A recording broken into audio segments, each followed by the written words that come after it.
நீங்கள் பார்த்துக் கொண்டிருப்பது நியூஸ் 21 செய்திகள். தமிழ்நாடு செய்திகளை உடனுக்குடன் தெரிந்து கொள்ள நியூஸ் 21 செய்திகளை பாருங்கள். உண்மை, உழைப்பு, உயர்வு. ராணிப்பேட்டை மாவட்டம் ஆற்காடு அடுத்த பூங்கனூர் ஸ்ரீ மல்லியம்மன் கோயில் மகா பிரம்மோற்சவ நூற்றாண்டு திருவிழா சிறப்பாக நடைபெற்றது.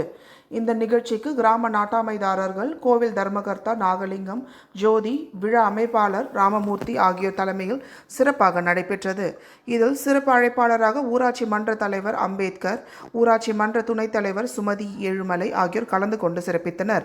முன்னதாக கொடியேற்றத்துடன் துவங்கப்பட்ட விழாவில் பக்தர்கள் காப்பு கட்டி அம்மனுக்கு பொங்கலிட்டு தீச்சட்டி ஏந்தி அழகு குத்தியும் அந்தரத்தில் தொங்கியபடியும் தாரை தப்பட்டையுடன் மேலதாளம் முழங்க பல்வேறு அம்மன் வேடமணிந்து 7 கிராமங்களுக்கு ஊர்வலமாக சென்று கோயில் வந்தடைந்தது. அதனைத் தொடர்ந்து இசை கச்சேரி, நாடகம், அன்னதானம் என பல்வேறு நிகழ்ச்சிகள் 6 நாட்களாக நடந்து வந்ததை தொடர்ந்து இறுதி நாளான நேற்று அம்மன் தாலாட்டு வெகு விமர்சையாக கொண்டாடப்பட்டது. இதில் பூக்களால் அலங்கரிக்கப்பட்ட ஊஞ்சலில் அம்மன் அமர்ந்தவாறு பக்தர்களுக்கு அருள் பாலித்தார்.